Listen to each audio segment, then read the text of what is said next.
କୋରାପୁଟ ତାଙ୍କୁ ମୁଁ ମୋର ସମ୍ମାନ ବ୍ୟକ୍ତ କରୁଛି ଏବଂ ଭାବପୂର୍ଣ୍ଣ ନମସ୍କାର ଜଣାଉଛି। ଆଜିର ଆଲୋଚନା ଏକ ଗୁରୁତ୍ୱପୂର୍ଣ୍ଣ ବିଷୟ ଦୈନନ୍ଦିନ ଜୀବନରେ ଶ୍ରୀମଦ୍ ଭଗବତ ଗୀତା ତାର କଣ ଉପଯୋଗିତା ରହିଛି ତାହା ଉପରେ ହେବାକୁ ଯାଉଛି।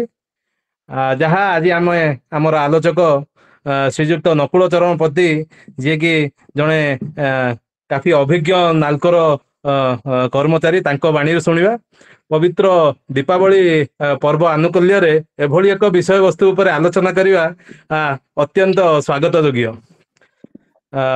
ସାର୍, ଆଜିର ଏହି କାର୍ଯ୍ୟକ୍ରମକୁ ଆମେ ଆରମ୍ଭ କରିବା ପୂର୍ବରୁ ମୁଁ ସର୍ବପ୍ରଥମେ ବିବେକାବାଣୀ ପାଠ କରିବା ପାଇଁ ଶ୍ରୀମାନ ଆୟୁଷ୍ମାନ ଆଚାର୍ଯ୍ୟଙ୍କୁ ଅନୁରୋଧ କରିବି। ଆୟୁଷ୍ମାନ ପ୍ଲିଜ। ନମସ୍କାର। ଏହା ନମସ୍କାର। କଣ ଲଜ୍ଜାର ବିଷୟ ନୁହେଁ ଯେ ସମୟ ସମୟରେ ଆମେ ନିଜର ମନୁଷ୍ୟତ୍ୱ ସମ୍ବନ୍ଧରେ କେତେ ବଡ ବଡ କଥା କହୁ ଆମେ ଦେବ ସ୍ୱରୂପ, ଘୋଷଣା କରୁ ଯେ ଆମେ ସବୁ କିଛି ଜାଣୁ, ଆମେ ସବୁ କିଛି କରିପାରୁ, ଆମେ ନିର୍ଦ୍ଦୋଷ ନିଷ୍କଳ୍ପଙ୍କ ଜଗତ ମଧ୍ୟରେ ସର୍ବପେକ୍ଷା ନିଃସ୍ୱାର୍ଥପର। ପୁଣି ପର ମୁହୂର୍ତ୍ତରେ କ୍ଷୁଦ୍ର ଏକ ପ୍ରସ୍ତର ଖଣ୍ଡ ମଧ୍ୟ ଆମକୁ କଷ୍ଟ ଦିଏ। କୌଣସି ସାଧାରଣ ବ୍ୟକ୍ତିର ଅଳ୍ପ କ୍ରୋଧ ମଧ୍ୟ ଆମ ମାନଙ୍କୁ ପୀଡା ଦିଏ। ରାସ୍ତାରେ ଯେକୌଣସି ନିର୍ବୋଧ ବ୍ୟକ୍ତି ମଧ୍ୟ ଏହି ସମସ୍ତ ଦେବତା ମାନଙ୍କର ଜୀବନକୁ ଦୁଃଖମୟ କରି ପକାଏ। ଆମେ ଯଦି ପ୍ରକୃତରେ ଦେବ ସ୍ୱରୂପ ହେଉ ତାହେଲେ କଣ ଆମର ଏପରି ଦୁରବସ୍ଥା ହେବା ଉଚିତ? ସ୍ୱାମୀ ବିବେକାନନ୍ଦ। ଧନ୍ୟବାଦ। ବହୁତ ଧନ୍ୟବାଦ। ଧନ୍ୟବାଦ ଆୟୁଷ୍ମାନ। ବର୍ତ୍ତମାନ ସ୍ୱାଗତ ସଙ୍ଗୀତ ଗାନ କରିବା ପାଇଁ ମୁଁ ଅନୁରୋଧ କରିବି ନମିତା ମହାପାତ୍ର ମ୍ୟାଡମକୁ। ନମିତା ମହାପାତ୍ର ମ୍ୟାଡମ, ଦୟାକରି ସ୍ୱାଗତ ସଙ୍ଗୀତ ମାଧ୍ୟମରେ ଆଜିର ଏ ପ୍ରୋଗ୍ରାମକୁ ଆଗକୁ ବଢାନ୍ତୁ ମ୍ୟାଡମ।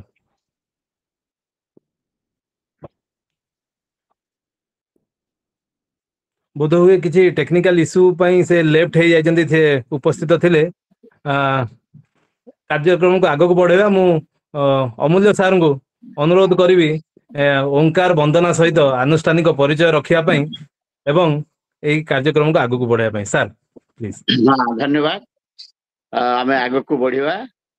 ଆଜିର ଦୀପାବଳି ମହାନ ଉତ୍ସବ, ଆଲୋକର ଉତ୍ସବ ଦୀପାବଳି, ଏବଂ ତା ସହିତ ମା କାଳୀଙ୍କର ମଧ୍ୟ ପୂଜା ସର୍ବତ୍ର ଏଟା ପାଳନ କରାଯାଉଛି। ଏହି ଅବସରରେ ଆମେ ସମସ୍ତେ ଉପସ୍ଥିତ ହେଇଛୁ ଯେ ଆଜିର ଆମର ପାଠଚକ୍ରରେ ଯୋଉ ବିଷୟ ରହିଛି ଯେ ନକୁଳ ଚରଣ ପତି ଦୈନନ୍ଦିନ ଜୀବନରେ ଗୀତା, ଭଗବତ ଗୀତା ଉପରେ ସେ ଆଲୋଚନା କରିବେ। ତା ପୂର୍ବରୁ ଆମର ଯୋଉ ସ୍ୱାଗତ ସଙ୍ଗୀତ ରହିଛି ସେଟା ତ କୌଣସି କାରଣବଶତଃ କରାଯାଇ ପାରିନାହିଁ।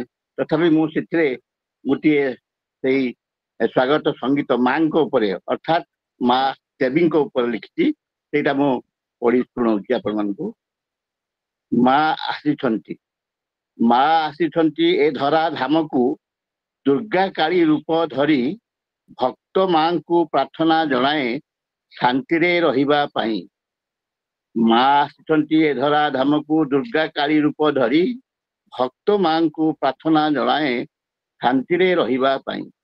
ଅସୁରକୁ ନାସି ଧର୍ମ ରକ୍ଷା କଲ, ଏହି ମର୍ତ୍ତ ମଣ୍ଡଳରେ ଅନ୍ୟାୟ ଅନୀତି ଆଜି ବଢି ଚାଲେ ମାନବର କପାଳରେ। ଅନ୍ୟାୟ ଅନୀତି ଆଜି ବଢି ଚାଲେ ମାନବର କପାଳରେ। ଆସ ଆମେ ସେଇ ମାଙ୍କୁ ଡାକିବା, ଆସ ଆମେ ସେଇ ମାଙ୍କୁ ଡାକିବା, ହୃଦୟର ଭକ୍ତି ଦେଇ ଠାକୁର ଯେପରି ଭାବରେ ଡାକିଲେ ମାଙ୍କୁ ପାଖରେ ପାଇ, ମାଙ୍କୁ ପାଖରେ ପାଇ। ଏଠି ଠାକୁର ମାନେ ରାମକୃଷ୍ଣ ପରମହଂସ, ମା ମାନେ ଦକ୍ଷିଣେଶ୍ୱର ମା କାଳୀ। ଦୀପାବଳିରେ ଆବାହନ କରି, ଦୀପାବଳିରେ ଆବାହନ କରି ଅଜ୍ଞାନତା ନାଶି ଦେବା, କାମନା ବାସନା ତ୍ୟାଗ କରିଦେଇ ମାଙ୍କୁ ଶ୍ରଦ୍ଧା କରିବା, କାମନା ବାସନା ତ୍ୟାଗ କରିଦେଇ ମାଙ୍କୁ ଶ୍ରଦ୍ଧା କରିବା। ହରି ଓಂ ତତ୍ସତ୍, ହରି ଓಂ ତତ୍ସତ୍। ଆଜିର ଆମର ବିଷୟବସ୍ତୁକୁ ଆସିବା। ଏଇ ବିଷୟବସ୍ତୁ ଯୋଉ ଭଗବତ ଗୀତା ଉପରେ ଆଲୋଚନା କରିବାକୁ ଆମର ଶ୍ରୀଯୁକ୍ତ ନକୁଳ ଚରଣ ପତି ଅଭିଜ୍ଞ, ସିଏ ନାଲକର କର୍ମଚାରୀ ଏବଂ ଯାହା ହଉ ସିଏ ଏଇ ପାଠଚକ୍ରରେ ମିଳିତ କେବଳ ହେଇନାହାନ୍ତି, ସେ ଆମମାନଙ୍କୁ ଦୈନନ୍ଦିନ ଜୀବନର ଭଗବତ ଗୀତା ଉପରେ ସେ ଆମକୁ କିଛିଟା ଆଲୋକପାତ କରିବେ। से आमे जानतु समस्ते प्राय हिंदू माने जे आमे भागवत गीता भागवत एवं भगवत गीता इटा अलगा अलगा जिनिस किंतु ए भगवत गीता को आमर व्यासदेव रचना करिसेंती श्रीकृष्ण मुख निश्चित वाणी 18टी अध्याय रही।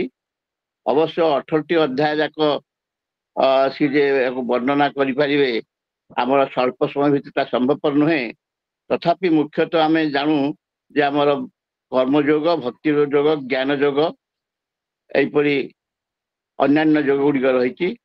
मु आशा करुच्ची से यही सब विषय सम्यक भाव आलोचना करेंगे एवं मुख्यतः जे यहाँ आम दैनंदिन जीवन में किपरि आवश्यक आसपार आम गीता को अध्ययन करी विचार करी आम किमिति आम जीवन प्रयोग कर आमर जीवन निश्चित भाव आम गोटे दिव्य मानव हो पार जहाँ किसी समय आगु पाठ करा दिव्य मानव रामकृष्ण परमहंस शिष्य महान शिष्य स्वामी विवेकानंद सी कहते each soul is potentially divine आम समस्ते से दिव्य महात्मा बा महापुरुष से समस्ते समस्ते आम जन जन दिव्य मानव से दिव्यता आम भितर रही दिव्यता थिले आम अनेक समय आसुरिक कार्य कर पशु भली कार्य कर नैतिकता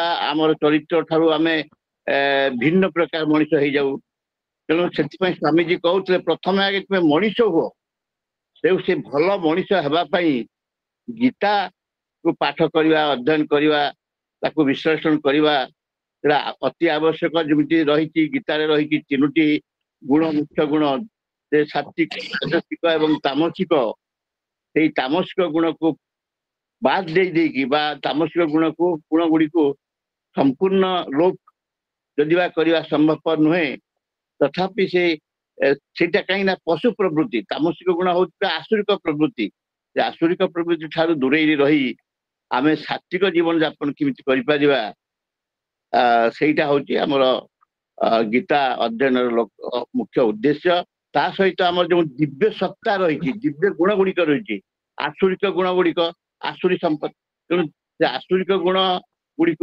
परित्याग करी आम से दिव्य गुण गुड़िक जमी रही 27 दिव्य गुण रही दिव्य गुण गुड़िक केमी आहरी परिप्रकाश करा हूँ गीता अध्ययन लक्ष्य तेणु मु आशा करुच्ची श्रीजुक्त नकुल चरण प्रति सी आमको ये समस्त विषय जहाँ किसी आलोकपात करेंगे एवं सेटा आम मन ध्यान दे जिते जन अच्छु शुणु जदि आज दीपावली ये विभिन्न प्रकार बाण हावेली इत्यादि सब लोक मैंने छाड़ुंट बाहर तथापि आपण मैंने जो मैंने आसुँच समस्त को मु स्वागत करुच्ची अभिनंदन करुच्ची दीपावली रे एवं आशा करुच्ची आपण मैंने जड़े महान व्यक्ति सबकि को त्याग मजा मजलिस को त्याग करी आपण सत्संग बसते तेणु समस्त को मोर आंतरिक कृतज्ञता ज्ञापन करुच्ची।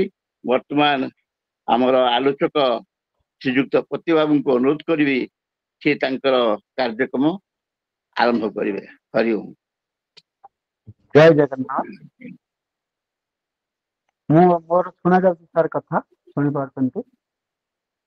हेलो आज्ञा आपण कथा सुनी होउछि सुनी होउछि हां आपण कथा सुनी होउछि हां ठीक चलन आज्ञा। जय जगन्नाथ।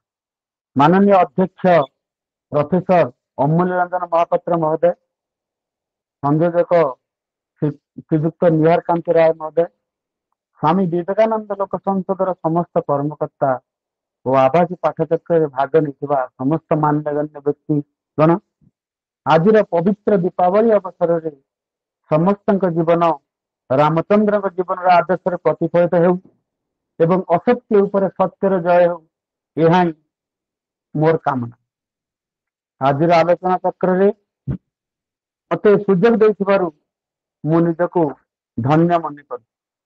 आज प्रसंग दैनंदिन जीवन में श्रीमद भागवत गीता निश्चित भाव आमको दिव्य अनुभूति प्रदान कर मोर आशा और विश्वास। आज प्रसंग में किपर आम गीतार बाणी को निजर दैनंदिन जीवन में प्रयोग कर ଏକ ଆନନ୍ଦମୟ ଜୀବନ ଯାପନ କରିପାରିବା ତାହା ହିଁ ଏକ ପ୍ରଚେଷ୍ଟା ମାତ୍ର। ମୋର ସମ୍ମୁଖରେ ଥିବା ସମସ୍ତ ମାନ୍ୟଗଣ୍ୟ ବ୍ୟକ୍ତି ନିଶ୍ଚିତ ଭାବରେ ବହୁତ ଜ୍ଞାନ ପ୍ରାପ୍ତର ଅଧିକାରୀ ଅଛନ୍ତି, ଏଥିରେ ତେଳେ ମାତ୍ର ସନ୍ଦେହ ନାହିଁ। ମୁଁ ଯୋଉ ଉପସ୍ଥାପନ କରୁଛି ଏହା ସମସ୍ତ ଗୀତରୁ ସଂଗୃହୀତ, ମୁଁ ନିମିତ୍ତ ମାତ୍ର। ସେଥିପାଇଁ ଆପଣ ମାନଙ୍କର ଆଶୀର୍ବାଦ ଇଚ୍ଛା କରି ପାଠଚକ୍ରକୁ ମୁଁ ଆଗକୁ ନଉଛି। ପାଠଚକ୍ର ଆଗକୁ ନେବା ପୂର୍ବରୁ ପ୍ରଥମେ ମୁଁ ସେହି ଗୁରୁଙ୍କ ଏକ ବନ୍ଦନା ଦୀପଦାନ, ଆଜି ଯେହେତୁ ଦୀପ ମହୋତ୍ସବ, ସେ ଦୀପଦାନର ଏକ ମନ୍ତ୍ର ଗଣେଶ ସ୍ମରଣ ଗୀତ ଧ୍ୟାନ କରି କାର୍ଯ୍ୟକ୍ରମକୁ ଆଗକୁ ଆମେ ବଢାଇବା।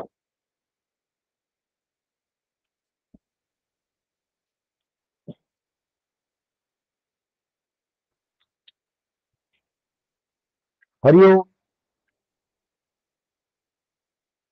गजानन भूत गणाधिसेवितं कपित्थजम्बो फलचारुभक्षणम् उमासुतं शोकविनाशकारकं नमामि विघ्नेश्वरपादपङ्कजम्। शुभं करोतु कल्याणम् आरोग्यं धनसम्पदा शत्रुबुद्धिविनाशाय दीपं ज्योति नमस्तुते। दीपं ज्योति परं ब्रह्मं दीपज्योतिदनार्दन दीपं ज्योति हरे पापं दीपं दीपं ज्योति नमस्तुते। तमसो मा ज्योतिर्गमय असतो मा सद्गमय मृत्युर्मा अमृतं गमय। गुरु ब्रह्मा गुरु विष्णु गुरुदेव महेश्वर गुरु साक्षात् परम ब्रह्म तस्मै श्री गुरवे नमः। हरि ओम।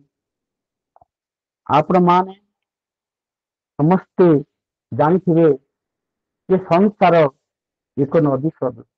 ଏ ସଂସାରରେ କେତେବେଳେ ଜୁଆର ଆସିବ, କେତେବେଳେ ଭଟା ଆସିବ, କେତେବେଳେ ବିଭିନ୍ନ ପ୍ରକାର ସମସ୍ୟାର ଆମେ ସମ୍ମୁଖୀନ ହେବେ, ତାର ମଧ୍ୟ ସମାଧାନ ସୂତ୍ର ଏ ଗୀତାରେ ଦେଇଅଛି। ତା ପୂର୍ବରୁ ଏକ ଗୀତାର ଧ୍ୟାନ ଶ୍ଲୋକ, ଯାହାକି ଓಂ ପାର୍ଥାୟ ପ୍ରତିବୋଧିତାଂ ଭଗବତୀ नारायणेन स्वयं व्यासेन रचिता पुराण मुनिनां मध्ये महाभारत अद्वैतामृतवर्षिणि भगवती अष्टादशाध्यायिनी मम्ब त्वामनुसन्धदामि भगवत् गीते भगवद्देशिनाम्। हरि ओम। ये संसार सागर को पार हुआ पाई ये गीतार 5 नंबर ध्यान श्लोक व्यासदेव अति सुंदर भाव रचना करिसेंती। जे भीष्म द्रोणर्वा जयद्रथदला गांधार नीलोत्पला शल्यग्राहवती कृपेन वहनी कर्णेन बेलाकुला अश्वत्थामा विकर्ण घोर मकरा दुर्योधना वर्तिनी सौतर्णी खलु पांडवे रणनदी कैवर्तक केशव। संसार के एक जो नदी सदृश करा मानस करा चिंता करा कल्पना करा ये नदी रे भीष्म द्रोण नदी दुईट सदृश थिला बेले जयद्रथ ए नदीर जल गांधार नरेश शकुनी नीलकई एवं अश्वत्थामा भली विकर्ण भली नदीर भयंकर कुंभीर। तेणु आम संसार गोटे कल्पना करा समस्या शत्रु आम चारिपाख रही ये संसार आम से सिचुएसन को फेस करी आमको आगे जावाई पड़ो। किंतु जिते आमर श्रीकृष्ण भली आम सखा आम सहित थे। तेणु से पदार बिंद को आम सब ध्यान करवा चिंतन करवा मनन करवा ये समस्या आम स्वस्तिनिकार समस्या हो रही समाधान बात देव। जो गीतार 18 नंबर अध्याय 78 नंबर श्लोक प्रभु कहते जत्र योगेश्वर कृष्ण जत्र पार्थ धनुर्धर तत्र श्री विजय उद्धृति ध्रुवा नीतिर्मतिर्मम। तेणु आपण मैंने जो कृष्ण अच्छा निश्चिंत भाव में आपण मान सफलता अच्छी कस्तुनिका संसार कौन समस्या आपण को बांधि रखी पार नहीं, यह ही मोर विश्वास।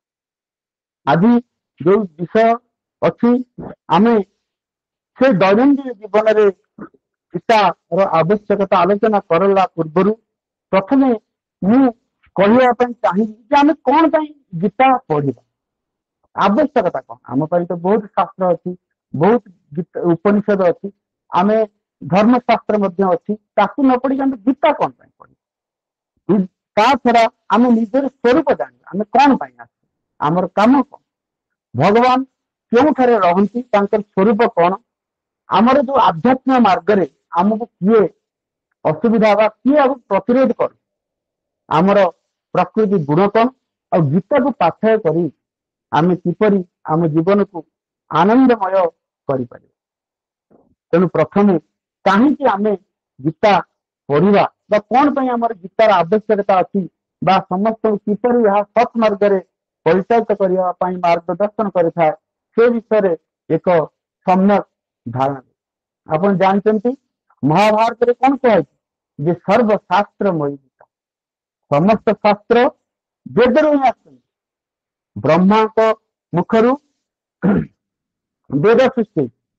ବ୍ରହ୍ମା ଭଗବାନଙ୍କର ନାଭି କମଳ ଉତ୍ପନ୍ନ ହେଇଛି, କିନ୍ତୁ ଗୀତା ସ୍ୱୟଂ ଭଗବାନଙ୍କ ମୁଖର ବିନ୍ଦୁ ନିଷ୍ପୃତ ହେଉଛି। ଗୀତା ସୁଗୀତା କର୍ତ୍ତବ୍ୟା ଇ ମାନେ ଶାସ୍ତ୍ର ବିଷୟରେ ଯା ସ୍ୱୟଂ ପଦ୍ମନାଭସ୍ୟ ମୁଖ ପଦ୍ମ ନିଷ୍ପୃତ। ଜୀବନର ଉଦ୍ଦେଶ୍ୟ ବିଷୟରେ ଗଭୀର ଅନ୍ତର୍ଦୃଷ୍ଟି ପାଇବା, ନିଜକୁ ବୁଝିବା, ଦ୍ୱନ୍ଦ୍ୱ ଚିନ୍ତା ଏବଂ ଦୁଃଖ ଭଳି ସମସ୍ୟାର ମୁକାବିଲା ପାଇଁ ମାର୍ଗଦର୍ଶନ ପାଇଁ ଆପଣଙ୍କୁ ଭଗବତ ଗୀତା ଶିଖିବା ଦରକାର। ଆପଣଙ୍କ ମନରେ କୌଣସି ସମୟରେ କିଛି ଭୟ ଆସୁଛି, କିଛି ପ୍ରେରଣା ପାଇବାର ଅଛି, ମନ ଶାନ୍ତିପୂର୍ଣ୍ଣ ଭାବରେ ମନର ଅବସ୍ଥା ହାସଲ କରିବାର ଅଛି, ତାହେଲେ ସେ ସମୟରେ ଆପଣ ଯଦି ଗୀତା ପଠନ କରନ୍ତି ତାହେଲେ ମଧ୍ୟ ଆପଣ ମାନସିକ ଶାନ୍ତି ପାଇପାରିବେ।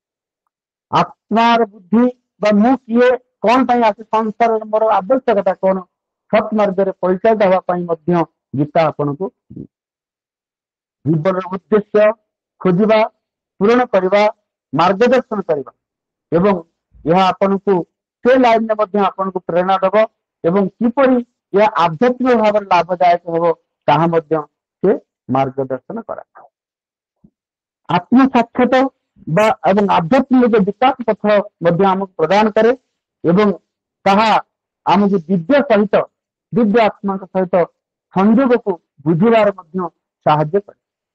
ଆପଣ ଦ୍ୱନ୍ଦ୍ୱ ଦୂର କରେ, ଦ୍ୱନ୍ଦ୍ୱରେ ବିମୁକ୍ତ, ଆପଣଙ୍କୁ ଦ୍ୱନ୍ଦ୍ୱରୁ ମଧ୍ୟ ଏହା ମୁକ୍ତି ଦେବ ଏବଂ ଜୀବନର ଉତ୍ଥାନ ପତନ ମଧ୍ୟରେ କେମିତି ଆପଣଙ୍କୁ ଶାନ୍ତ ଏବଂ ସ୍ଥିର ଭାବରେ ରହିବା ପାଇଁ ପଡିବ, ସେ ମଧ୍ୟ ଗୀତା ଆମକୁ ଶିଖାଇଥାଏ।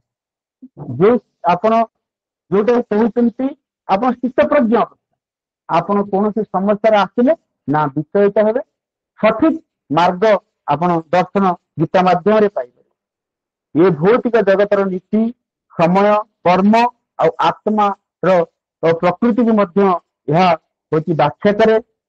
କିପରି ଆପଣ ଏକ ଧାର୍ମିକ ଜୀବନରେ ବଞ୍ଚିବେ ଏହା ମଧ୍ୟ ଆପଣଙ୍କୁ ସମ୍ପୂର୍ଣ୍ଣ ଭାବରେ ମାର୍ଗଦର୍ଶନ ପ୍ରଦାନ କରେ। ଆପଣ କିପରି କାମ କରେ, ଆପଣ ସକାଳୁ ଦୈନନ୍ଦିନ କାମ କିପରି ଆରମ୍ଭ କରିବେ, କିପରି ଶେଷ କରିବେ ତାହା ମଧ୍ୟ ଏହା ମାର୍ଗଦର୍ଶନ କରେ। ଆପଣଙ୍କୁ କିପରି ଅନାସକ୍ତ ଭାବରେ ଫଳାଫଳ ଉପରେ ଆସକ୍ତି ନ ହୋଇ ଆପଣ କିପରି ନିଜର କର୍ତ୍ତବ୍ୟ କର୍ମ ପଥରେ ଅଗ୍ରସର ହେବେ ତାହା ମଧ୍ୟ ଏହା ଆପଣଙ୍କୁ ବୁଝିବାରେ କରେ। ଆପଣ ଯଦି ଗଙ୍ଗାରେ ସ୍ନାନ କରିବେ ତାହା ଯେଉଁ ଲୋକ ସ୍ନାନ କରିବେ ସେଇମାନଙ୍କୁ ମୁକ୍ତି ଦିଅନ୍ତି, କିନ୍ତୁ ଗୀତା ନିଜେ ମୁକ୍ତିର ମାର୍ଗ ନିର୍ଦ୍ଦେଶନା କରେ। ତୃତୀୟ ଅଧ୍ୟାୟର 31 ନମ୍ବର ଶ୍ଲୋକରେ କହୁଛନ୍ତି, ଯେ ମେ ମତ ବିଧାନ ନିତ୍ୟ ମନୁତିଷ୍ଠନ୍ତି ମାନବା ଶ୍ରଦ୍ଧାବନ୍ତ ନଶିବନ୍ତ ମୁଚ୍ୟନ୍ତେ କିଏପି କର୍ମ।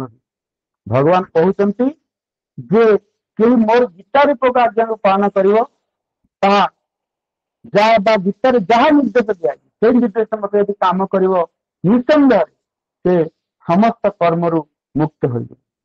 ସେଇଭଳି 18 ଅଧ୍ୟାୟର 37 ଶ୍ଲୋକରେ ମଧ୍ୟ କହିଛନ୍ତି, ଅଧ୍ୟସତ ଇମଂ ଧର୍ମ ସମ୍ବାଦମାବୟ ଜ୍ଞାନ ଯଦେନ ଜ୍ଞାନାହ ନିଷ୍ଠସ୍ୟାମିତି ମତି। 70 ନମ୍ବର ଶ୍ଲୋକରେ ଏ କଥା ପ୍ରଭୁ କହିଲେ ଯେ ଗୀତା ଅଧ୍ୟୟନ କରେ ତାଙ୍କ ପାଇଁ ମୁଁ ଜ୍ଞାନ ଯଜ୍ଞରେ ପୂଜିତ ହୁଏ।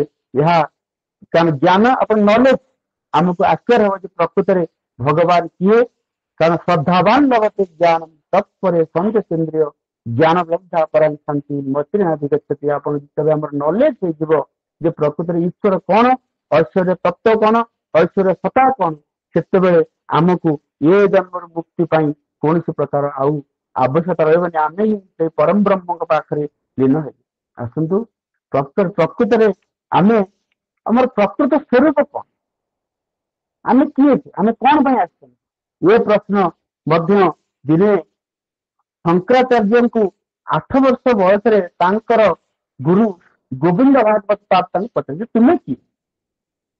ତାଙ୍କର ଉତ୍ତରରେ ସେ ଏକ ଆତ୍ମଶତକମ୍ ବା ନିର୍ବାଣ ଶତକମ୍ ରଚନା କରିଥିଲେ, ଯାହା ସମସ୍ତେ ଆପଣ ମାନେ ମଧ୍ୟ ଜାଣିଥିବେ, ଯୋଉଥିରେ କି ନିୟତି ନିୟତି ଏହା ନୁହେଁ ଏହା ନୁହେଁ ବୋଲି ଶବ୍ଦ ପ୍ରୟୋଗ କରେ। ଆପଣ ଯାହା ଭାବୁଛନ୍ତି ଯେ ମୁଁ ଇଏ, ପ୍ରକୃତରେ ତାହା ହିଁ ଆପଣ ନୁହେଁ। ବାସ୍ତବରେ ମୁଁ ଶରୀର କିମ୍ବା ମନ କିମ୍ବା ବୁଦ୍ଧି କିମ୍ବା ଅହଙ୍କାର ନୁହେଁ।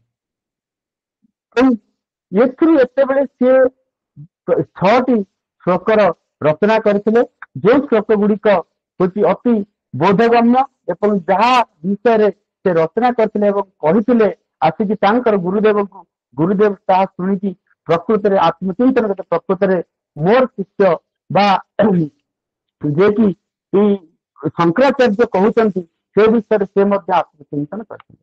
ପ୍ରଥମ କହୁଛନ୍ତି ଯେ ମନ ବୁଦ୍ଧି ଅହଙ୍କାର ସୁତ ନାହିଁ, ନ ତ ଶ୍ରୁତ ଜିହେ ନ ତ ଘ୍ରାଣ ନେତ୍ରେ न च बोम गुणित तेजन वायु चितानंद रूपम शिवोम शिवम। ମୁଁ ମନ ନୁହେଁ କି ବୁଦ୍ଧି ନୁହେଁ କି ଅହଙ୍କାର ମଧ୍ୟ ନୁହେଁ, ମୁଁ ଜିହ୍ବା ନୁହେଁ, ଆଖି ନୁହେଁ, ନାସିକା ନୁହେଁ, 5 ଇନ୍ଦ୍ରିୟ ମଧ୍ୟ ନୁହେଁ, ମୁଁ ସଚିତ ଆନନ୍ଦ ଆତ୍ମା, ଯାହା ସତ୍ୟ ଯାହା ଚିରନ୍ତନ। ସେହିଭଳି ପରବର୍ତ୍ତୀ ଶ୍ଲୋକରେ ମଧ୍ୟ ସେ କହିଥିଲେ ନ ତ ପ୍ରାଣ ସଙ୍ଗୋ ନ ତ ପଞ୍ଚ ବାୟୁ ନବା ସପ୍ତ ଧାତୁ ନବା ପଞ୍ଚକୋଶ ନବା ପାଦ ପାଣି ନା ଚତୁସ୍ଥ ପାୟୁ ଚିତାନନ୍ଦ ରୂପମ ଶିବହଂ ଶିବମ୍। ନା ଯୋଉଟା 5 ପ୍ରକାର ବାୟୁ ଆମର ମୁଖ୍ୟ 49 ପବନ ଭିତରୁ ଯୋଉ 5ଟି ମୁଖ୍ୟ ବାୟୁ ଅଛି, ଯୋଉଟା ପ୍ରାଣ, ଉଦାନ, ଅପାନ, ଜ୍ଞାନ, ସମାନ, ସେଇଭଳି ଯୋଉ ସପ୍ତ ଧାତୁ ତ୍ୱଚା ହଉ, ମାଂସ, ମେଦ, ରକ୍ତ, ପେଶୀ, ଅସ୍ଥି, ମଜା ହଉ କିମ୍ବା ଯୋଉ ପଞ୍ଚକୋଷ ଅନ୍ନମୟ କୋଷ ହଉ, ମନମୟ କୋଷ ହଉ, ପ୍ରାଣମୟ କୋଷ ହଉ ବା ବିଜ୍ଞାନମୟ କୋଷ ହଉ ବା ଆନନ୍ଦମୟ କୋଷ ହଉ ବା ବୁଦ୍ଧା ହଉ ବା ଜନନେନ୍ଦ୍ରିୟ ହଉ ବା ହାତ ହଉ ବା ଗୋଡ ହଉ ବା ପାଣି ହଉ, ଏସବୁ ଭିତରେ ମୁଁ ନୁହେଁ।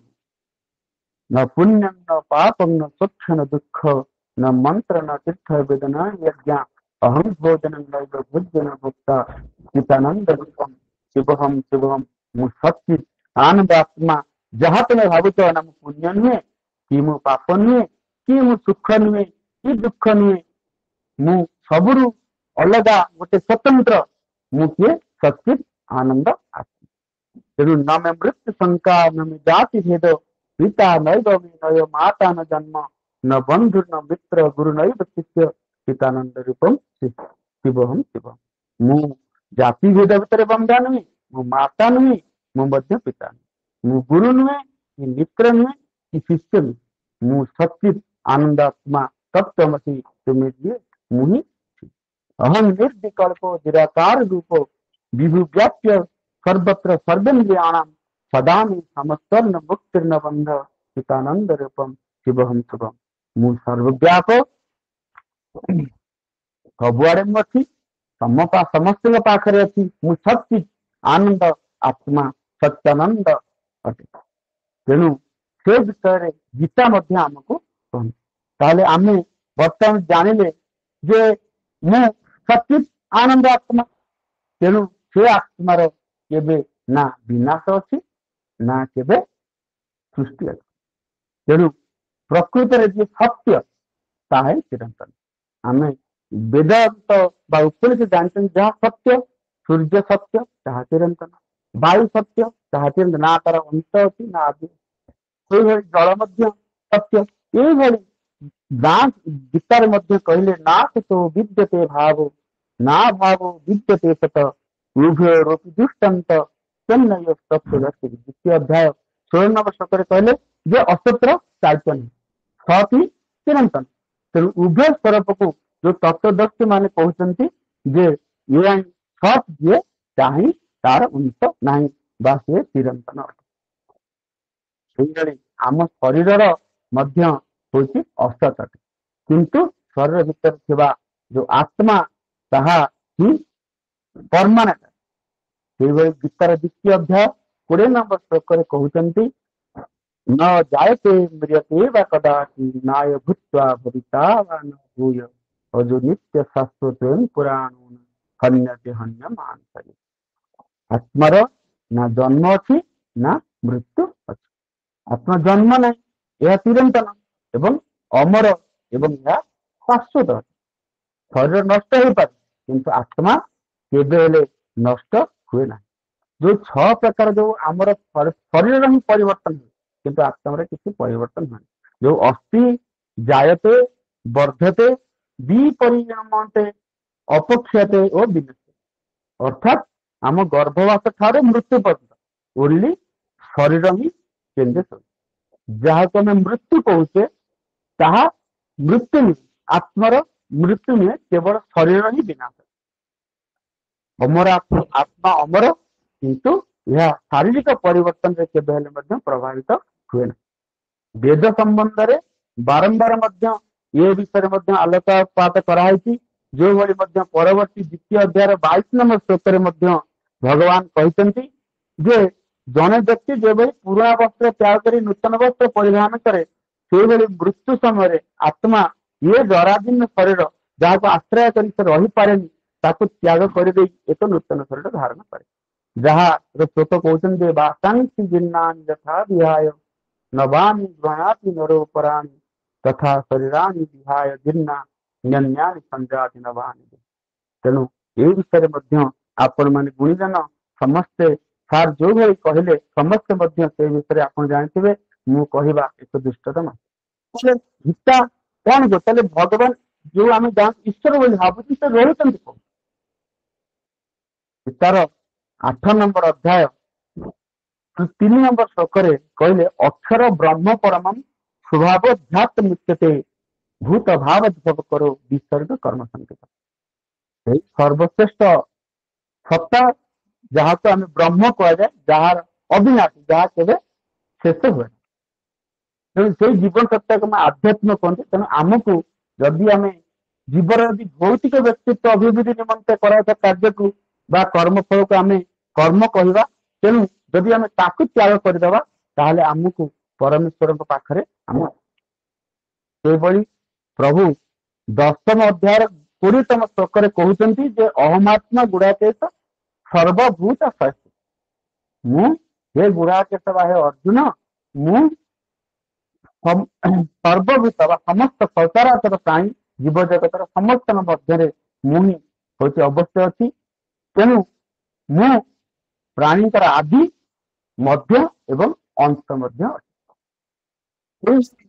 15 नंबर अध्याय पुरुषोत्तम जोगरे श्रीकृष्ण कहते जे अहम वैष्णव भूत्वा प्राणीना देहान्यता प्राणपान समाजुक्त पचामन तत्व।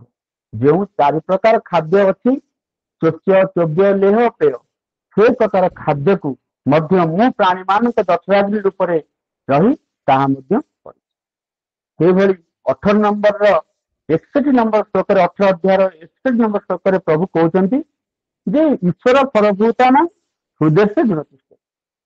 तेणु ईश्वर समस्त हृदय अच्छे।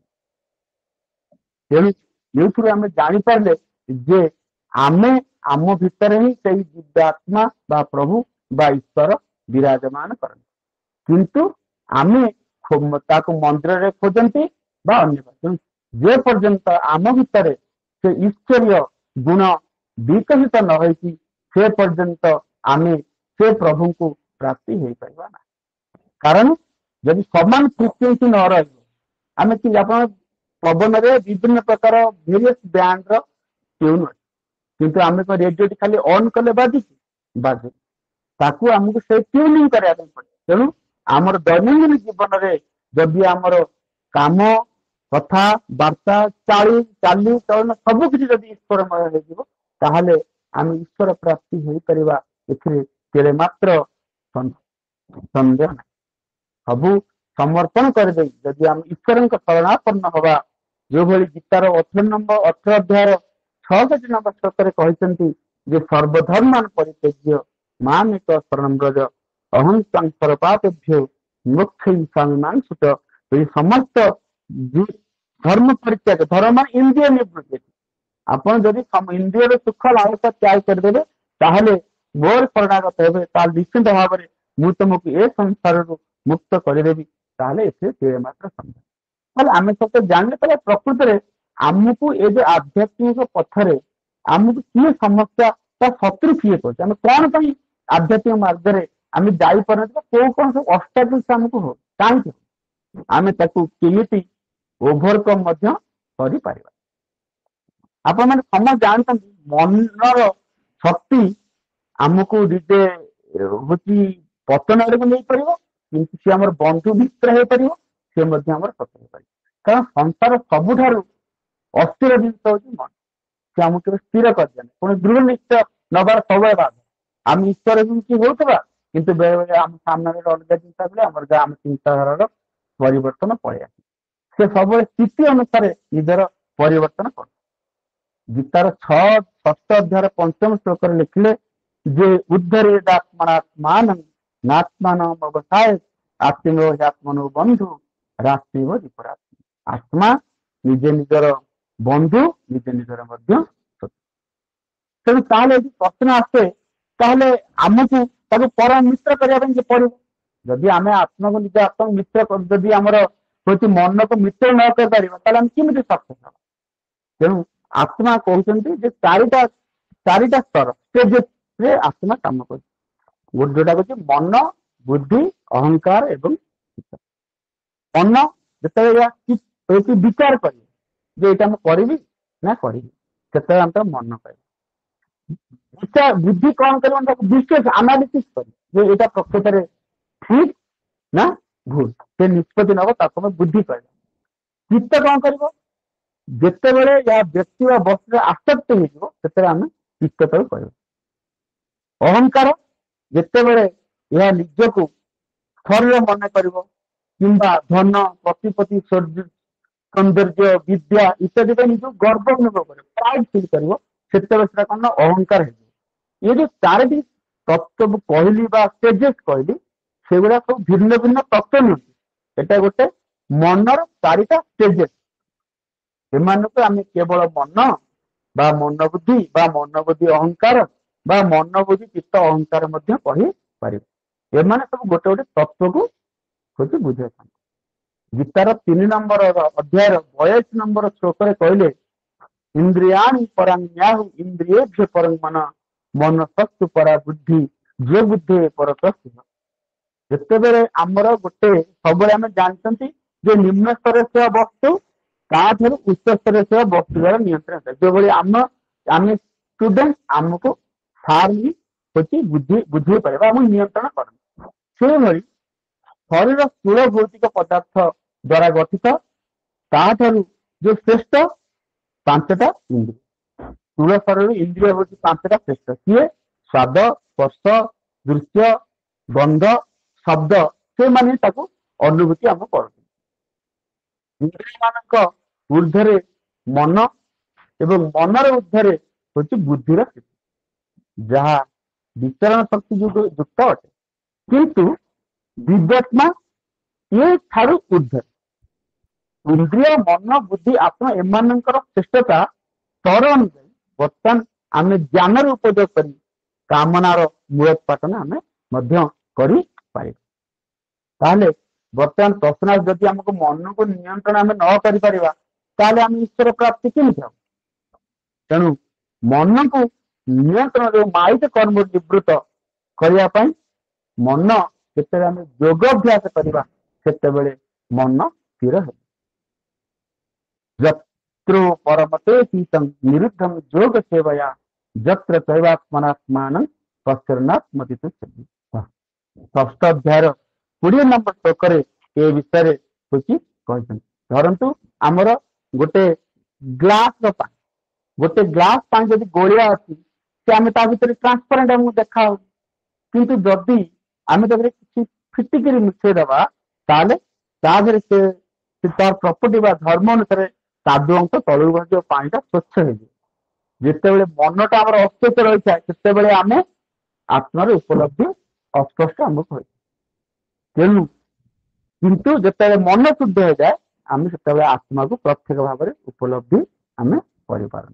ସେଇଭଳି ଷଷ୍ଠ ଅଧ୍ୟାୟର 21 ନମ୍ବର ଶ୍ଲୋକରେ କହୁଛନ୍ତି ଯେ ସୁଖ ମାତ୍ୟନ୍ତିକಂ ଯତ ବୁଦ୍ଧି ଗ୍ରାହ୍ୟ ମତୀନ୍ଦ୍ରିୟମ୍ ବେତି ଯତ୍ର ନ ଚୈବାୟମ୍ ସ୍ଥିତସ୍ତରତି ତତ୍ତ୍ୱତଃ।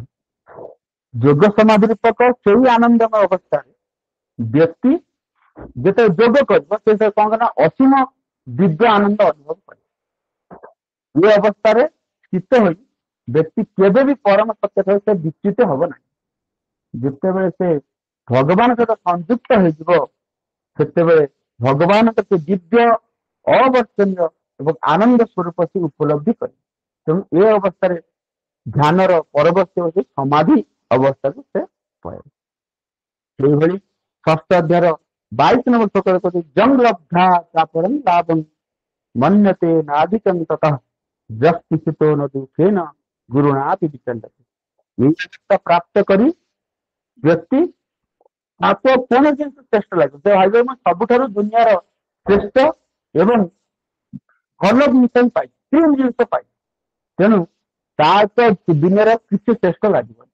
ଆଉ ସେ ଯେତେ ବିପଜ୍ଜନକ ସ୍ଥିତି ମଧ୍ୟ ଆସୁ ସେ ସ୍ଥିତପ୍ରଜ୍ଞ ଅବସ୍ଥା ରହିବ, ବିଚଳିତ ହେବ ନା। ଆଉ ଯୋଗ ସ୍ଥିତିରେ ଯୋଉ ଆନନ୍ଦ ଯୋଉ ଅନୁଭବ କରିବ ସେ ଅନନ୍ତ ଆନନ୍ଦ ସେ ସମୟରେ ପାଇବ। ଯେହେତୁ ଯୋଗ ଠାରୁ ଅନ୍ୟ କିଛି ଶ୍ରେଷ୍ଠ ନାହିଁ, ସେ ଆମକୁ ବା ପ୍ରଭୁଙ୍କର ଯେତେବେଳେ ଆମେ ତତ୍ତ୍ୱକୁ ଫିଲ୍ କରିପାରିବା ତେବେ ଆମେ ଗୋଟେ ଅଲଗା ରକମର ଆମ ଭିତରେ ଭାଇବ୍ରେସନ ହବ, ଆମେ ତାଙ୍କର ଦିବ୍ୟ ଆନନ୍ଦ ଅନୁଭବ କରିପାରିବା। ତାହେଲେ ବର୍ତ୍ତମାନ ଏପରି ଜଣେ ଭଗତ ପ୍ରାପ୍ତ ଜୀବାତ୍ମା ଭୌତିକ ଶରୀର ମଧ୍ୟ ଦିବ୍ୟ ଚେତନା ତା ଅନୁଭବ କରିପାରିବେ। ସେହିଭଳି ପରବର୍ତ୍ତୀ ଶ୍ଲୋକ ଷଷ୍ଠ ଅଧ୍ୟାୟର 23 ନମ୍ବର ଶ୍ଲୋକରେ କହୁଛନ୍ତି ତଂ ବିଦ୍ୟା ଦୁଃଖ ସଂଯୋଗ ବିୟୋଗଂ ଯୋଗ ସଙ୍ଗୀତମ୍ ସ ନିଶ୍ଚୟନ ଯୋକ୍ତବ୍ୟ ଯୋଗ ନିବୀର୍ଣ୍ଣତେ ଚେତଃ। ଦୁଃଖ ସଂଯୋଗରେ ପ୍ରାପ୍ତ ବିୟୋଗର ସ୍ଥିତିକୁ ଆମେ ଯୋଗ କହୁଛୁ। ଏହି ଯୋଗକୁ ଦୃଢ଼ ନିଶ୍ଚୟ ପୂର୍ବକ ନୈରାଶ୍ୟ ଭାବେ ପୋଷଣ ନ କରି ଅଭ୍ୟାସ କଲେ ଆମେ ହଉଛି ଆନନ୍ଦ ପ୍ରାପ୍ତି ହେଇପାରିବ ଆମକୁ ଏବଂ ଆମକୁ ଦୁଃଖରୁ ମଧ୍ୟ ନିବୃତ୍ତି ହୋଇପାରିବ। ତାହେଲେ ବର୍ତ୍ତମାନ ପ୍ରଶ୍ନ ଆସୁଛି ଆମେ ଯେତେବେଳେ ନିବୃତ୍ତି ହେଇଗଲେ ବା ଯୋଗ କରିକି ପରମେଶ୍ୱର ପ୍ରାପ୍ତ ହେବା, କିନ୍ତୁ ପ୍ରକୃତରେ ଆମ ଭିତରେ ଯୋଉଭଳି ସାର୍ ଆମକୁ କହୁଥିଲେ ଯେ ଆମ ଭିତରେ କଣ କଣ ସବୁ ଗୁଣ, ପ୍ରକୃତରେ ଆମେ ଦେବତା ନା ଅସୁର? ଆମକୁ ଅମୂଲ୍ୟ ରଞ୍ଜନ ମହାପାତ୍ର ମହୋଦୟ ଯୋଉ ପ୍ରଥମେ 16ଶ ଅଧ୍ୟାୟ ବା 16 ନମ୍ବର ଅଧ୍ୟାୟ ପୁରୁଷୋତ୍ତମ ଯୋଗର ପରବର୍ତ୍ତୀ ଅଧ୍ୟାୟ ଦୈବ ଆସୁରୀ ସମ୍ପଦ ବିଭାଗ ଯୋଗ ଯୋଉଟା କହୁଛନ୍ତି, ସେ ବିଭାଗ ଯୋଗରେ ସାର୍ ଯୋଉ କହୁଥିଲେ ଯେ ପ୍ରକୃତରେ ଆମେ ଅସୁର ନା ହଉଛି ଦୈବ। ତାର ଯୋଉ ପ୍ରଥମ ଶ୍ଲୋକ ଯୋଉ ଦେଇଛି ତାର ଭିତରେ ସେ ବିଷୟରେ ସେ ଆଲୋଚନା ହଉଛି କରିଥିଲେ। ପ୍ରଥମେ ସେ କହିଛନ୍ତି ଯେ ତାହେଲେ ମୁଁ କଣ, ପ୍ରଥମେ ଆମକୁ ଆତ୍ମମନ୍ଥନ କରିବା ଯେ ପ୍ରକୃତରେ ମୁଁ କଣ, ମୁଁ ଦୈବୀ ଗୁଣରେ ଜନ୍ମ ହେଇଛି କି ଆସୁରୀ ପ୍ରଭୃତିରେ ଜନ୍ମ। 16 ଅଧ୍ୟାୟର 64 ନମ୍ବର ଶ୍ଲୋକରେ କହିଛନ୍ତି ଯେ ଦମ୍ଭ ଦର୍ପ ଅଭିମାନସ୍ୟ କ୍ରୋଧ ପାରୁଷ୍ୟନିବଚ ଅଜ୍ଞାନ ଅଭିଜାତସ୍ୟ ପାର୍ଥ ସମ୍ପଦ ଆସୁରୀ।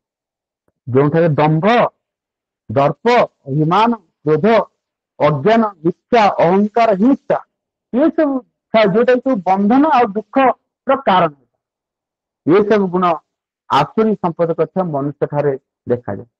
କିନ୍ତୁ ଅର୍ଜୁନ ପଚାରୁଛନ୍ତି ତାହେଲେ ମୁଁ କଣ?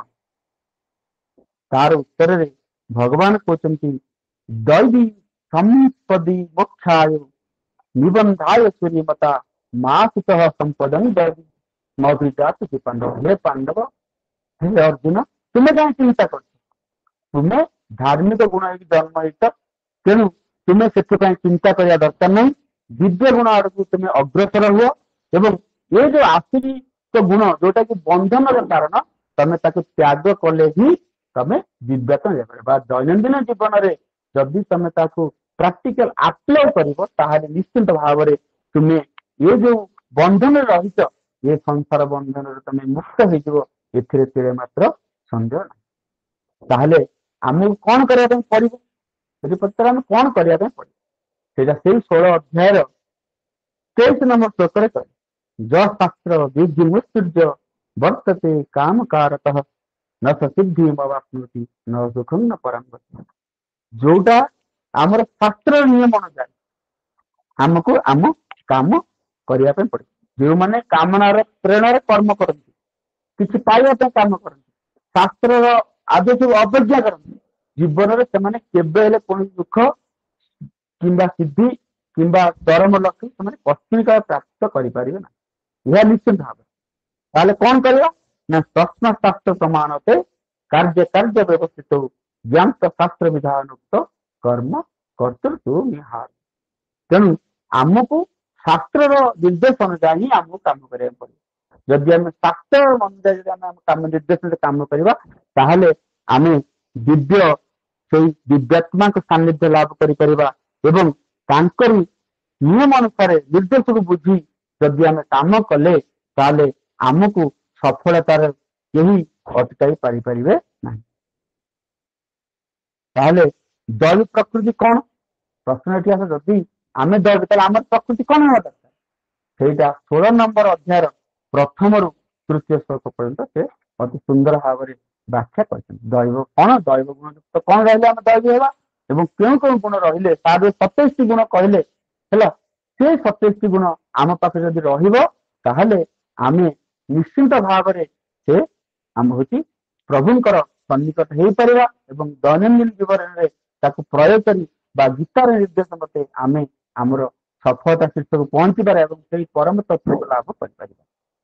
এটা প্রথম শ্লোক হচ্ছে অভয় সত্য সংশুদ্ধি জ্ঞান যোগ ব্যবস্থিতি দান দমস্ত যজ্ঞস্য স্বাধ্যায় সম্পন্ন।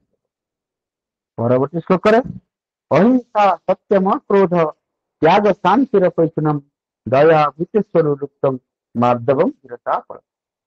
এইভাবে তৃতীয় নম্বর শ্লোকরে কহিলে যে তেজ ক্ষমা ধৃতি শোক ভদ্রহ নাতিমানিতা ভবন্তি সম্পদং দবি অবিদাত ଭାରତ। ଏଇ ଯୋଉ 3ଟା ଶ୍ଲୋକରେ ଯୋଉ କହିଲେ ତାହା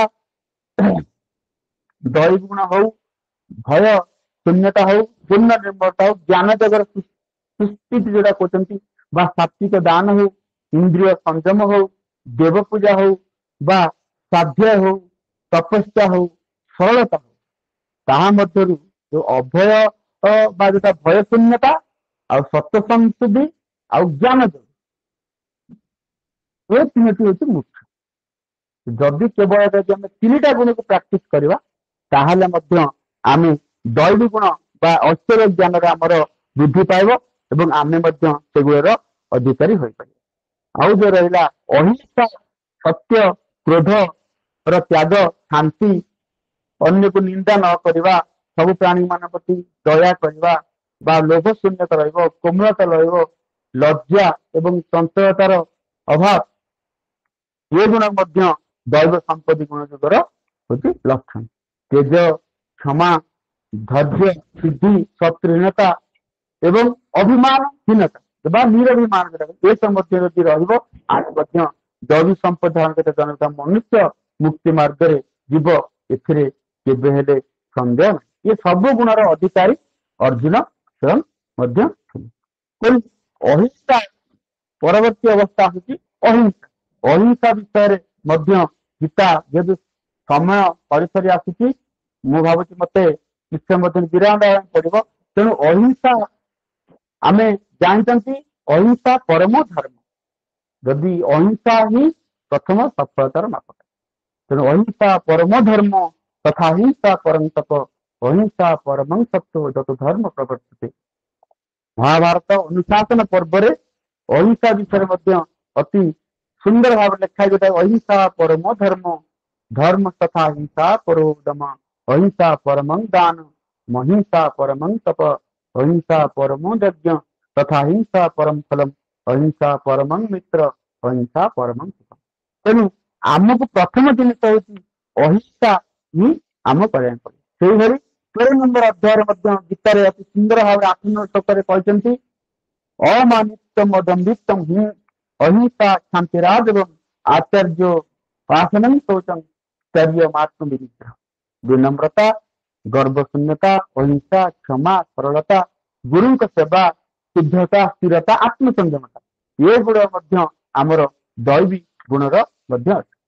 ସେଇଭଳି ସତ୍ୟବଚନ କହିବା, ଆମକୁ ଯଦି ସତ୍ୟବଚନ ଆମେ ଯଦି କହିବା ଅର୍ଥାତ୍ ଯେପରି ଘଟିଛି ତାକୁ ଠିକ ସେଇଭଳି କହିବା, ନିଜର ସ୍ୱାର୍ଥ ଅଭିମାନକୁ ତ୍ୟାଗ କରି ଜଗତ ଜନଙ୍କର ହିତ ଉଦ୍ଦେଶ୍ୟରେ ଯେପରି ଦେଖିଛେ ଶୁଣିଛେ ବା ପଢିଛେ ତାହାକୁ ଆମେ କରିବା। କିନ୍ତୁ ପରିବର୍ତ୍ତନ ନ କରିବା, ବେଶୀ ନ କରିକି ଆମେ ଆମ ଅପ୍ରିୟ ସତ୍ୟ କହିପାରିବା, କିନ୍ତୁ ସେ ବିଷୟରେ ମଧ୍ୟ କିପରି କହିବ ତାହା ମଧ୍ୟ ଗୀତାରେ 17 ନମ୍ବର ଅଧ୍ୟାୟର 15 ନମ୍ବର ଶ୍ଲୋକରେ ମଧ୍ୟ କୁହାଯାଇଛି। କଣ କୁହାଯାଇଛି? ଅନୁବିବେଦ କରଂ ବାକ୍ୟ ସତ୍ୟଂ ପ୍ରିୟ ହିତଂ ତଜତ୍ ସ୍ୱାଧ୍ୟାୟ ଅଭ୍ୟସନଂ ଚୈବ ବାଙ୍ଗ୍ମୟଂ ତପୋଚ୍ୟତେ। ତେଣୁ ଯୋଉ ବାଣୀ ଉଦ୍ବେଗ ଉତ୍ପନ୍ନ କରିବ, ଆମେ ସତ୍ୟ କହୁ, ସମ୍ମାନ ସୂଚକ, ହିତକାରୀ ଏବଂ ଯେଉଁମାନେ ନିୟମିତ ବେଦଶାସ୍ତ୍ର ଆବୃତ୍ତି କରେ ତାହା ହଉଛି ବାଣୀର ସଂଯମ ରୂପେ ହଉଛି ବିବେଚିତ ହେଇଥାଏ। ତେଣୁ ଆମକୁ ସଂଯମତା ଦେଉ ବାଣୀ କହିବା ପୂର୍ବରୁ ଆମକୁ 3 ଥର ଚିନ୍ତା କରି ତାହା ଅନ୍ୟକୁ କିପରି ଭାବରେ ପ୍ରଭାବିତ କରୁଛି ବା ଆଘାତ ଦେଉଛି ସେଭଳି ଚିନ୍ତନ କରି ମନନ କରି କହିବା। ସଂସ୍କୃତରେ ମଧ୍ୟ ଆପଣମାନେ ଜାଣିଥିବେ ଯେ ଗୋଟେ ବାଣୀ ଅଛି ଯେ ସତ୍ୟମ ବ୍ରୁୟାତ୍ ପ୍ରିୟମ ବ୍ରୁୟାତ୍ ନ ବ୍ରୁୟାତ୍ ସତ୍ୟମ ଅପ୍ରିୟମ। ଯାହାର ଅର୍ଥ ସତ୍ୟ ଆମେ କହିବା, ସୁଖର ସତ୍ୟ କିନ୍ତୁ ଅପ୍ରିୟ ସତ୍ୟ ନୁହେଁ। ଏହିପରି ଭାବରେ ଆପଣ ମାନେ ଜାଣିଥିବେ ଯେ କ୍ରୋଧ ମଧ୍ୟ ମଣିଷର କୁ ବିପଥଗାମୀ କରିଥାଏ। ଯେଉଁଭଳି ଆମର ଦ୍ୱିତୀୟ ଅଧ୍ୟାୟର 63 ନମ୍ବର ଶ୍ଲୋକରେ ଆମେ ଜାଣିଛନ୍ତି ଯେ କ୍ରୋଧାତ୍ ଲଭତେ ସମ୍ମୋହମ୍ ସମ୍ମୋହାତ୍ ସ୍ମୃତି ବିଭ୍ରମ ବୃତ୍ତି ଭଂସା ବୁଦ୍ଧି ନାଶ। ତାହେଲେ କ୍ରୋଧ ଯଦି ଆସିବ ତାହେଲେ ଆମର ଡିସିସନ ମେକିଂ ଆବିଲିଟି ରହିବ। ଆମେ what is right what is ରଙ୍ଗ ସେଇ ବିଷୟରେ ମଧ୍ୟ ଆମେ ଚିନ୍ତନ କରିପାରିବା ନାହିଁ। ଫଳରେ ଆମେ ଯାହା ନିଷ୍ପତ୍ତି ନେବା ତାହା ହିଁ ଆମର ଭୁଲ ହବ। ତେଣୁ ତାହେଲେ ବର୍ତ୍ତମାନ କ୍ରୋଧ କଣ ପାଇଁ ଆସୁଛି? ସେଇଭଳି ଦ୍ୱିତୀୟ ଅଧ୍ୟାୟର ତାର ପ୍ରମାଣ 62 ନମ୍ବର ଶ୍ଲୋକରେ କହିଲେ, ଧ୍ୟାୟତ ବିଷୟାନ୍ ପୁଂସ ସଙ୍ଗସ୍ତେଷୁ ପଜାୟତେ ସଙ୍ଗତ୍ ସଞ୍ଜାୟତେ କାମ କ୍ରୋଧ ବିଜାୟ। ଯଦି ଇନ୍ଦ୍ରିୟ ଭୋଗ୍ୟ ବସ୍ତୁକୁ ବାରମ୍ବାର ଚିନ୍ତନ କରିବା, ମନନ କରିବା ଯେ ମତେ ଏ ଜିନିଷ ଇନ୍ଦ୍ରିୟ ସୁଖ ପାଇଁ ସେ ଚିନ୍ତା କରିବ, ତେଣୁ ତାର ଆସକ୍ତି ଆସିଲା। ଆସକ୍ତିରୁ କଣ ଆସିବ? କାମନା ଆସିବ। ସେଟା ସେ କେମିତି ପ୍ରାପ୍ୟ କରିବା ପାଇଁ ଚାହିଁବ। ଯଦି ସେଟା ତାର ପ୍ରାପ୍ୟ ହେଲା ତ ହେଲା, ଯଦି ନ ହେଲା ତାହେଲେ ମନରେ କ୍ରୋଧ ଜାତ। କିନ୍ତୁ କ୍ରୋଧ କଣ ହବ ନା ମାନେ ଜ୍ୱାଳା, ଆପଣଙ୍କୁ ଜଳେଇ ହବ। ତେଣୁ ଏହାକୁ ଯଦି ଆମେ ଆୟତ ନ କଲେ ତାହେଲେ ସେ ଅନ୍ୟର କ୍ଷତି କରିବ। ଏହିପରି ଭାବରେ ଆଉ ଯୋଉ 24ଟି ଗୁଣ ରହିଲା, ଏହା 3 ନମ୍ବର ମଣିଷର ଦୈନନ୍ଦିନ ଜୀବନରେ ଏଇ ସବୁ ଜିନିଷ ନିୟନ୍ତ୍ରଣ କରିବ। ତାହେଲେ ଆଉ 24ଟି ଗୁଣ ସମୟ ବର୍ତ୍ତମାନ 7 ଘଣ୍ଟା 50 ମିନିଟ୍ ବାଜିଲାଣି। ମୁଁ ଭାବୁଛି ସାର୍ ବୋଧେ ମତେ ଅନେଇଲେଣି ଯେ ମତେ ମୋର ବାକ୍ୟକୁ ଏଠି ବିରାମ ଦେବା ପାଇଁ ପଡିବ। ମୁଁ ଭାବୁଛି ପରବର୍ତ୍ତୀ ସମୟରେ ଯଦି ପ୍ରଭୁ ଜଗନ୍ନାଥଙ୍କର ଯଦି ଆମକୁ ସମୟ ଦିଅନ୍ତି ଆମେ ତାହେଲେ ଏ ଆଲୋଚନା କରିବା, ଯୋଉଟା କି ଆଉ ଗୋଟେ ଇମ୍ପୋର୍ଟାଣ୍ଟ ଜିନିଷ ରହିଲା ଯୋଉଟା କି ସମତା। ଆମକୁ ଇକ୍ୱାଲିଟି, ଆମକୁ କୃତଜ୍ଞ ଅବସ୍ଥା ମଧ୍ୟରେ ଯୋଉଟା ଦ୍ୱିତୀୟ ଅଧ୍ୟାୟ 56 ନମ୍ବର ଶ୍ଲୋକରେ ମଧ୍ୟ ହଉଛି କହିଛନ୍ତି କଣ, ଦୁଃଖେ ସୁନୁଦ୍ବିଗ୍ନ ମନା ସୁଖେ ସୁବିଗତ ସ୍ପୃହା ବିତରାଗ ଭୟ କ୍ରୋଧ ସ୍ଥିତି ଧୀର ମୁନି ରୂପ। ତାହେଲେ ଆମର ଯୋଉ ମୁନି ରୂପ ବା ସେ ଅବସ୍ଥାକୁ ପ୍ରାପ୍ତ ହେବା ଆମକୁ ନା ଦୁଃଖରେ ଭାଙ୍ଗି ପଡିବା, ନା କଷ୍ଟରେ ଭାଙ୍ଗି ପଡିବା, ନା ସୁଖରେ ଅତି ଉତ୍କଳିତ ହେବା। ଏ ପ୍ରକାର ଯୋଉ ମୁନିର ଅବସ୍ଥାକୁ ଆମକୁ ମୁନିର ରୂପ ଆମକୁ ଧାରଣ କରିବାକୁ ପଡିବ। ତେଣୁ ପ୍ରକୃତରେ ସଫଳ ହେବା ପାଇଁ ଆମକୁ ଏ 4ଟି ଜ୍ଞାନ ଯୋଉଟା ତ୍ୟାଗ, ଆପଣଙ୍କର ଶାନ୍ତି, ଅପରିଚ୍ଛନ୍ନ, ଦୟା, ଆଲୋଲୁପ୍ତ, ମାର୍ଦ୍ଦବ, ହୀର, ଅଚାପଳପନ ଏବଂ ସମସ୍ତ ଆଉ ଅନ୍ୟ ସବୁ ତେଜ, କ୍ଷମା, ଭୀତି, ଅଦ୍ରବ ଯାହା ସବୁ ରହିଲା, ଏହାକୁ ଯଦି ଆମେ ଆମର ଦୈନନ୍ଦିନ ଜୀବନରେ ଯଦି ଆମେ ପ୍ରକୃତରେ ଉତ୍ତରି ପାରିବା ତାହେଲେ ନିଶ୍ଚିତ ଭାବରେ ସେ ଭଗବତ ମାର୍ଗରେ ଆମକୁ ଯିବା ପାଇଁ ବା ଗତି ଦେବା ପାଇଁ କୌଣସି ଶକ୍ତି ଆମକୁ ଅଟକାଇ ପାରିବ ନାହିଁ। ଏହା ହିଁ ନିଶ୍ଚିନ୍ତ। ତେଣୁ ସେଇ ପ୍ରଭୁ ଶ୍ରୀକୃଷ୍ଣ ପ୍ରଭୁ ଜଗନ୍ନାଥଙ୍କର ଚରଣ କମଳରେ ମୁଁ ମୋର ବିରାମ ଦେବା ପୂର୍ବରୁ ପ୍ରଭୁ ସେଇ ଜଗନ୍ନାଥଙ୍କର ଏକ ଶ୍ଲୋକ ଆବୃତ୍ତି କରିବା ପାଇଁ ଚାହୁଁଛି। ନୀଳାଦ୍ରୌ ଶଙ୍ଖ ମଧ୍ୟେ ଶତଦଳ କମଳେ ରତ୍ନ ସିଂହାସନ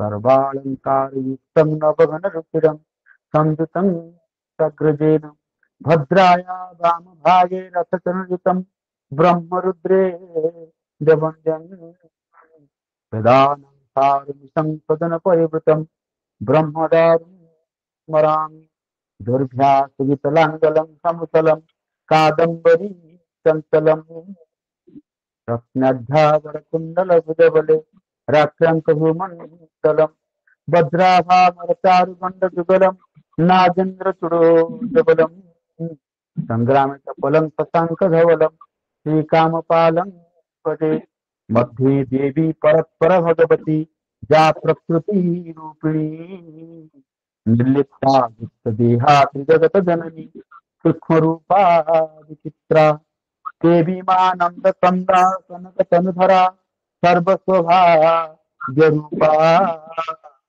देहि मे विभक्ति हरिपद जुगलम जोग माया स्मरामि हरि ओम देव शांति अंतरिक्ष शांति पृथ्वी शांति राप शांति रोषदय शांति वनस्पतय शांति विश्वदेव शांति ब्रह्मा शांति सर्व शांति शांतिरेव शांति सामा शांतिरेधि हरि ओम शांति शांति शांति। समस्त उपस्थित मान्यगण्य व्यक्ति एवं तार को मोर अनंत कोटि प्रणाम। जदि ए दिन अचिंतन यदि तार किसी भूल करिथाए आपणकर ज्ञान परिसीमा भितर मते क्षमा देव बोली समस्त विद्वान मंडली को मु जोड़ हस्त विनम्र निवेदन करुछि एवं प्रभु जगन्नाथ प्रार्थना करुछि आजिर जीवन आपणकर सुखमय हो एवं ये जीवन प्रदीप ये जली थाउ। जय जगन्नाथ जय जगन्नाथ जय जगन्नाथ।